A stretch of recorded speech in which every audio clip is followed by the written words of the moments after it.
생명의 삶 24일자 말씀 누가복음 23장 13절에서 25절 말씀입니다. 생명의 삶 24일자 말씀 누가복음 23장 13절에서 25절 말씀입니다. 저와 한 절씩 교독하시겠습니다. 오늘 특히 26절까지 읽겠습니다. 빌라도가 대제사장들과 관리들과 백성을 불러 모으고 네, 너희가 이 사람이 백성을 미혹하는 자라 하여 내게 끌고 왔도다. 보라, 내가 너희 앞에서 신문하였으되 너희가 고발하는 일에 대하여 이 사람에게서 죄를 찾지 못하였고 헤롯이 또한 그렇게 하여 그를 우리에게 도로 보내었도다. 보라, 그가 행한 일에는 죽일 일이 없느니라. 우리가 일제히 소리질러 이르되 이 사람을 없이 하고 바라바를 우리에게 놓아주소서 하니 옥에 갇힌 자로라. 빌라도는 예수를 놓고자 하여 다시 그들에게 말하되 소리질러 이르되 그를 십자가에 못 박게 하소서, 십자가에 못 박게 하소서 하는지라. 빌라도가 세 번째 말하되 이 사람이 무슨 악한 일을 하였느냐? 나는 그에게서 죽일 죄를 찾지 못하였나니 때려서 놓으리라 하니 큰 소리로 재촉하여 십자가에 못 박기를 구하니 그들의 소리가 이긴지라. 이에 빌라도가 그들이 구하는 대로 하기를 언도하고 그들이 요구하는 자 곧 밀랑과 살인으로 말미암아 옥에 갇힌 자를 놓아주고 예수는 넘겨주어 그들의 뜻대로 하게 하니라. 26절 함께 같이 읽겠습니다. 그들이 예수를 끌고 갈 때 시몬이라는 구레네 사람이 시골에서 오는 것을 붙들어 그에게 십자가를 지어 예수를 따르게 하더라. 아멘. 오늘 예수님께서 6월절에 나귀를 타고 왕으로 입성하신 후에 이제 본격적으로 십자가 죽음을 앞두시고 계십니다. 예수님의 이 고난과 십자가 죽음은 선지자들을 통해 이미 예언된 바였죠. 선지자를 통해 예언된 고난이고 죽음이었습니다. 이사야서 53장 4절에서 5절은 다음과 같이 예언했습니다.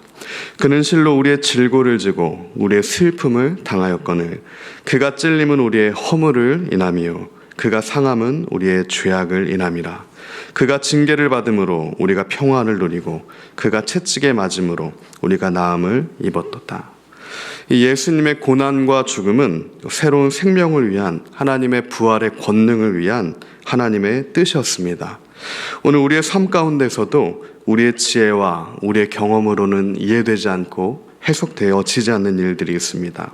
그러나 그 일들을 통하여서 우리가 그리스도와 함께 그리스도의 십자가를 짐으로 한 영혼이 살아난다면 나의 이러한 일들을 통하여서 내가 오늘 경험하는 것들을 통하여서 하나님의 뜻이 이루어지고 생명이 살아나는 역사가 일어난다면 그 하나님의 선하신 뜻이 이루어진다면 그것이 하나님 보시기에 합당한 일이 되는 것이죠.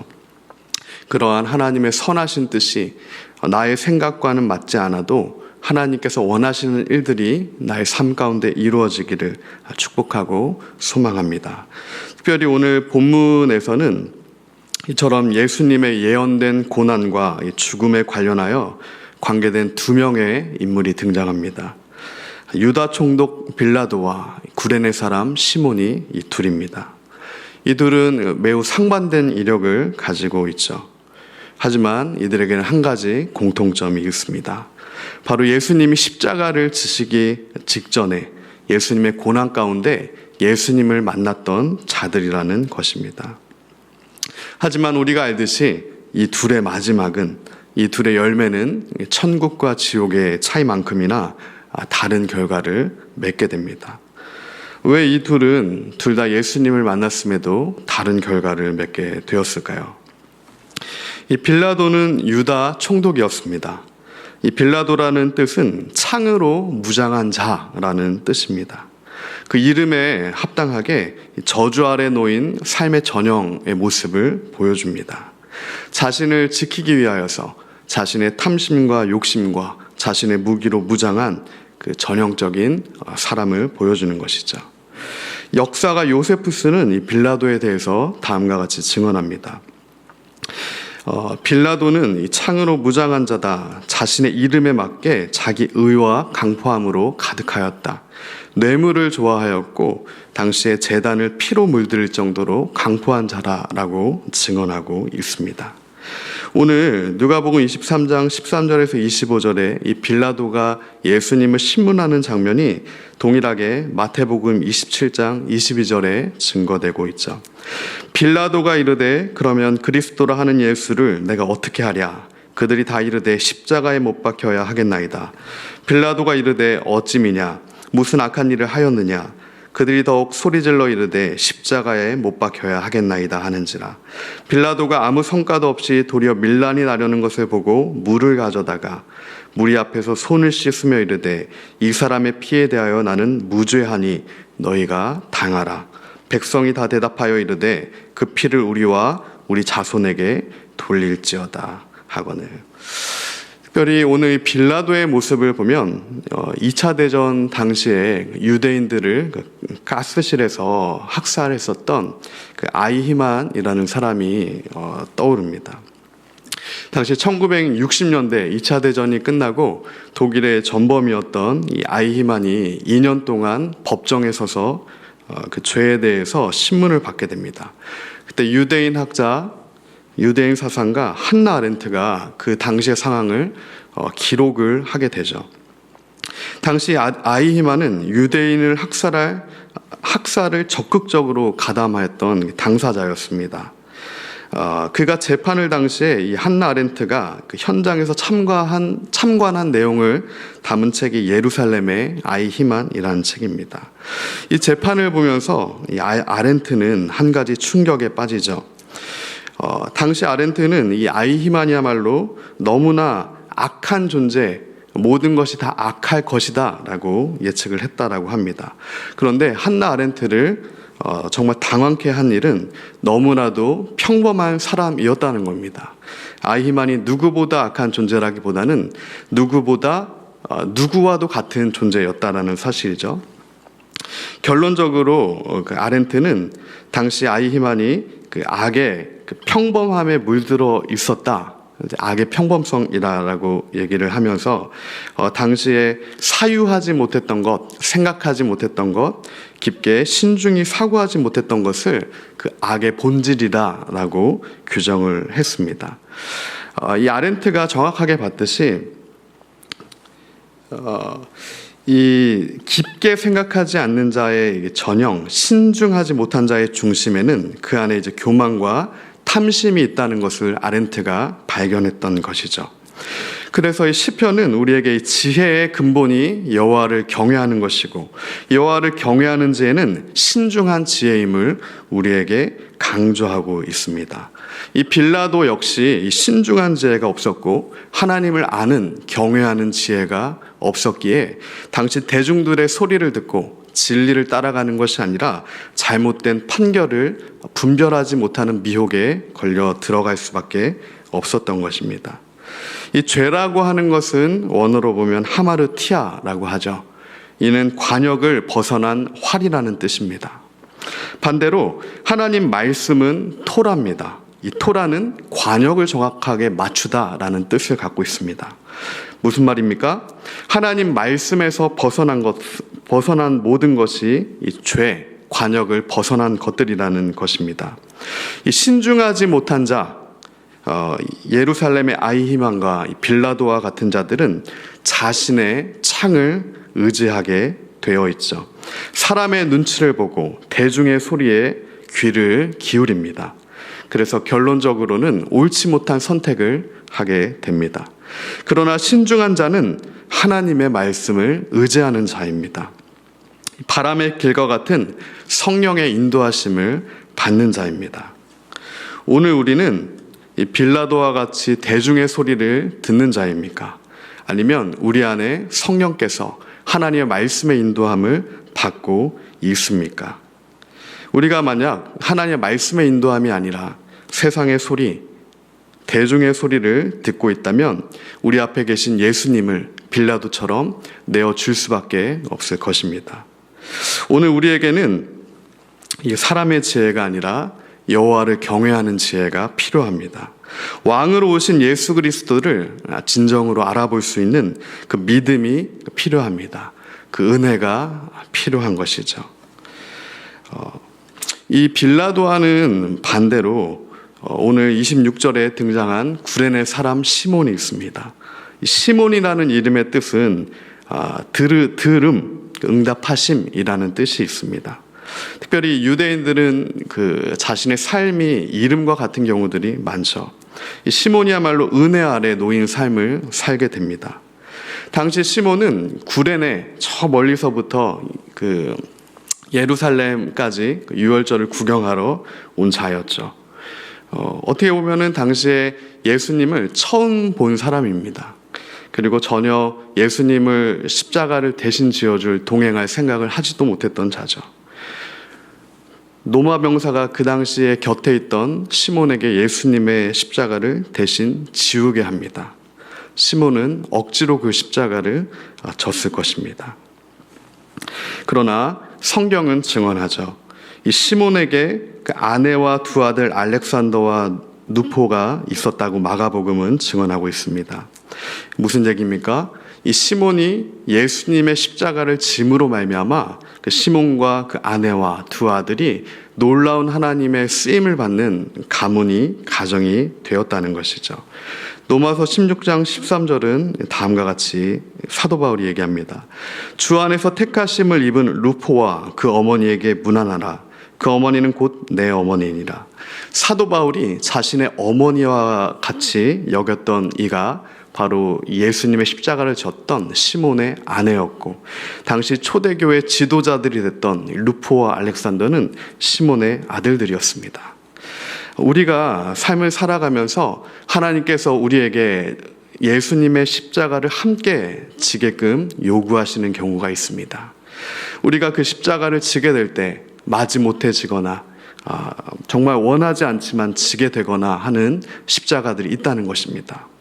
하지만 우리의 경험과 지혜로 그것이 다 이해되지 않더라도 하나님께서 우리가 주님의 그 십자가를 함께 지는 것을 통하여서 반드시 놀라운 생명이 살게 되는, 놀라운 열매가 맺히게 되는, 우리 삶 가운데 하나님의 일들이 나타나게 되는 그 역사하심이 있게 된다는 것입니다. 그와 같은 시몬과 같은 시몬을 통하여서 그 가정이 구원을 받고 초대교회의 지도자들이 자녀들이 되었듯이 그와 동일한 은혜가 우리 삶 가운데 주어지길 예수님의 이름으로 축복합니다. 우리는 빌라도와 같은 그 높은 의자에서 내려와 시몬의 자리에 서야 하는 것입니다. 그것이 진정한 하나님의 복된 길입니다. 오늘 결론을 맺겠습니다. 이 성경의 전도서의 전도자의 증언처럼 당장 내일 일을 한 치 앞을 알 수 없는 것이 사람의 지혜의 한계입니다. 사람의 소리의 한계인 것이죠. 이 빌라도는 자신의 권세가 천년 만년 갈 줄 알았을 것입니다. 죽기까지 부와 권세를 누릴 것이라고 생각했죠. 하지만 자신을 이 유대 총독으로 임명했던 당시 로마 황제인 티베리우스의 비위를 맞추기 위해 사람의 소리를 따라갔던 빌라도의 말년은 너무도 초라했습니다. 불과 5년도 안 돼서 새로운 황제, 자신의 창보다 더 악한 창을 갖고 있던 로마 황제 칼리굴라에 의해서 유배를 당하게 됩니다. 그 유배지에서 자살을 하게 되고 그 빌라도의 시슬은 론강에 버려지고 맙니다. 빌라도가 예수님 앞에서 자신은 죄가 없다고 물에 손을 씻었지만 결국 자신의 죄로 인해 물에 삼키워져 죽고 말게 되는 것이죠. 하나님께서 우리의 하나하나의 모든 삶의 모습을 다 보고 계신다는 겁니다. 시몬에게 그대로 갚아주셨던 하나님께서 빌라도의 죄에 대해서도 그대로 갚으십니다. 유대민족의 피 흘린 그 값에 대해서도 2000년 동안 동일하게 갚아주셨죠. 오늘 우리는 하나님의 은혜를 입는 시몬의 자리에 서야 합니다. 예수 그리스도의 십자가를 함께 짐으로 통하여서 예수 그리스도의 부활의 능력을 함께 경험하는 자가 되어야 합니다. 예수님은 우리에게 약속하셨습니다.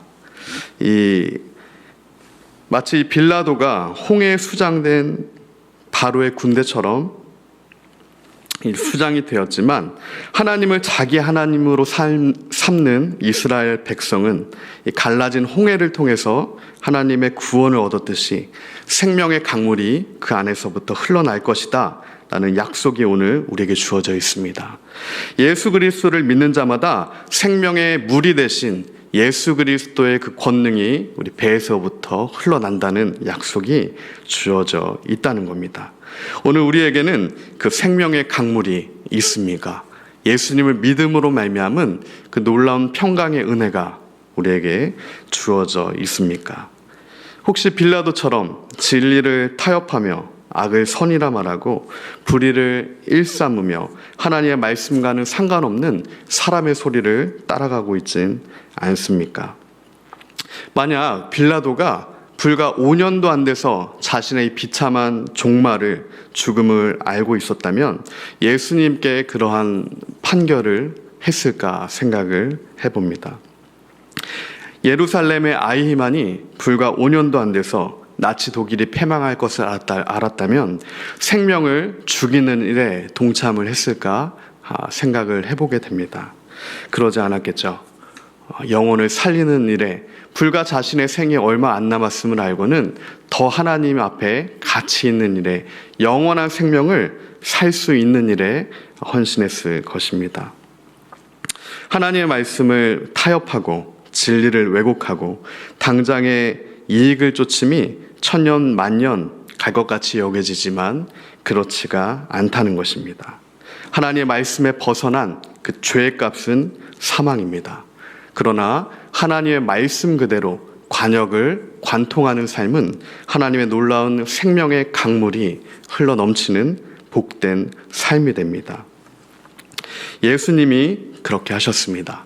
예수님께서 하나님의 뜻 그대로, 성경 말씀 그대로 자기 십자가를 지고 우리를 위하여서 저와 여러분을 살리기 위해 십자가에 못 박히신 겁니다.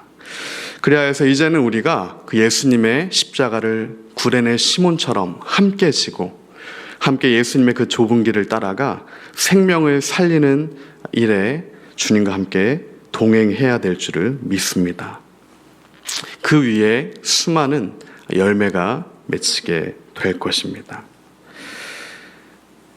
시몬은 억지로 십자가를 졌지만 하나님의 뜻 안에서는 우연이란 일어나지 않습니다. 하나님의 섭리였던 것이죠. 그 일을 통하여서 시몬과 그의 가정은 하나님 나라의 놀라운 쓰임을 받는 복된 가문과 가정이 되었습니다.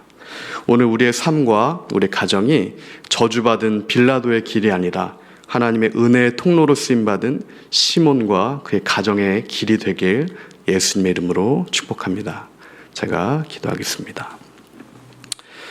사랑 많으신 주님 감사합니다. 하나님, 오늘도 우리가 주님 앞에 머무르며 주의 뜻을 구하며 나아갑니다.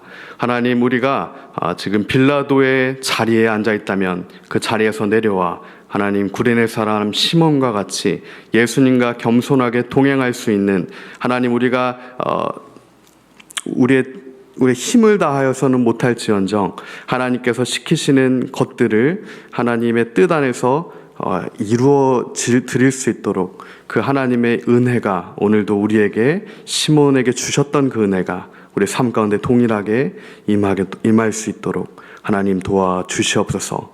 억지로 십자가를 지는 것도 하나님의 뜻임을 우리가 하나님 기억하며 그 십자가를 지고 묵묵히 걸어갈 때 그것을 통하여서 놀라운 하나님의 역사가 생명이 살아나는 일들이 하나님 나라가 확장되는 일들이 일어날 수 있도록 하나님 우리와 함께 동행하여 주시옵소서.